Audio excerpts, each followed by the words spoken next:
ባላችሁበት ሁሉ ልዑል እግዚአብሔር ይባርካችሁ ፊቱንም ያብራላችሁ። አሁን የምገልጽላችሁ ከዕለተ ሰንበት ስያሜዎች በተለይ በአብይ ጾም ላይ ያለውን ሶስተኛ ሳምንት ምኩራብ ይሆናል። ሶስተኛው ሳምንት ምኩራብ ተብሎ ይታወቃል። ይሄም ቀን ጌታችን መድኃኒታችን ኢየሱስ ክርስቶስ ወደ ምኩራብ ገብቶ ያስተማረበትን ዕለት እናስብና አጠቃላይ ቤተ መቅደሱን ግን እግዚአብሔር እንዴት እንደወደደው ነው። በዚህ ሳምንት ውስጥ እነሆ አጠቃላይ የሚገለጸው የቤተ ክርስቲያናችን ትምህርት ምኩራቡን፣ የጸሎት ቤቱን፣ መቅደሱን እግዚአብሔር እንዴት እንደሚወደው ነው።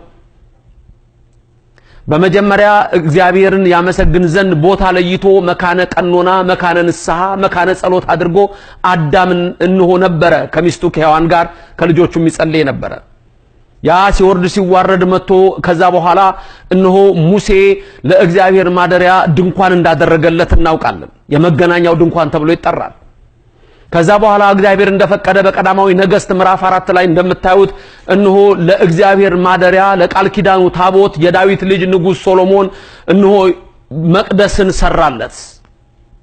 እግዚአብሔር በመጀመሪያም ትእዛዝ ሲሰጥ ለሙሴ እንዲህ የሚል ቃል ነግሮት ነበር። ኦሪት ዘጸአት ምዕራፍ 25 ቁጥር 8 እና ቁጥር 9 ላይ ስትመለከቱ በተለይ ቁጥር 8 ላይ ምን ይላል? የሰራዊት ጌታ እግዚአብሔር ስሙ ለዘላለም ምስጉን ይሁንና በመካከላችሁ አድር ዘንድ መቅደስን ስሩልኝ ይላል እግዚአብሔር። ልብ በሉ፣ በመካከላችሁ አድር ዘንድ መቅደስን ስሩልኝ። ማን ነው መቅደስ እንዲሰራለት የፈቀደው? ራሱ እግዚአብሔር ነው። ስለዚህ ሙሴ መገናኛውን ድንኳን ሰራ። ሲሰራም ደግሞ ምን ብሎታል? እኔ እንደማሳይህ እንደ ሰማዩ መቅደስ ብሎታል። ስለዚህ ምድራዊ መቅደስ ሰማይ ባለው አምሳል በሙሴ ድንኳን ተሰራ። ሶሎሞን ንጉሱ ቤተ መቅደስን ሰራለት። ይህም እነሆ ከዛ በኋላ ከባቢሎን ምርኮ በኋላ ፈርሶ በአሶራውያን እና በባቢሎናውያን እነሆ ቆሽሾ የነበረውን እግዚአብሔር እንደገና ቀድሶ ዘሩባቤል ቅጽሩን ሰርተው እንደገና እግዚአብሔር ቤቱን ቀድሶ ባረከው። ምኩራብ ተብሎ በሚታወቀው በዚህ ሶስተኛ ሳምንት የሚነገረው ቃል በዮሐንስ ወንጌል ምዕራፍ 2 ላይ እንደተጻፈው የቤት ቅናት በላኝ አንገበገበኝ የሚለው በማቴዎስ 21 ላይ ተጽፎ እንዳለው ነው።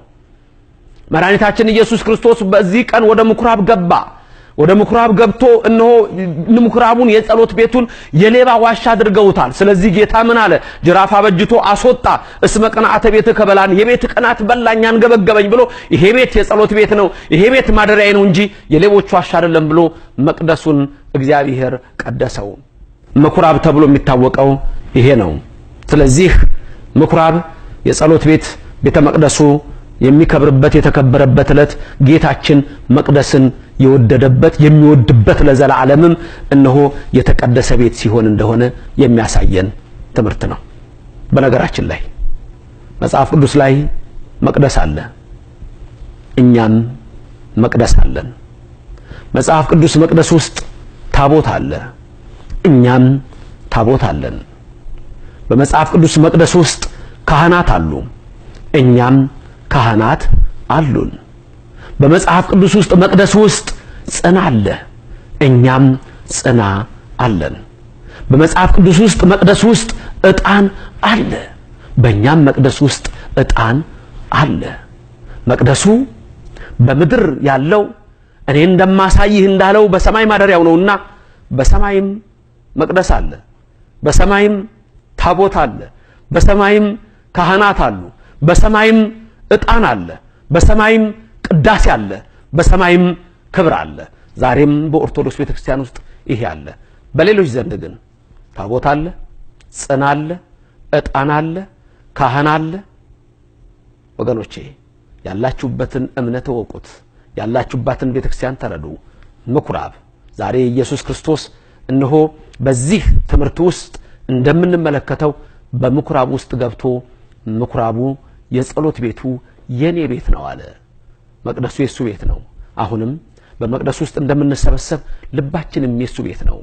በልባችንም እግዚአብሔር ለዘላለም ይደር።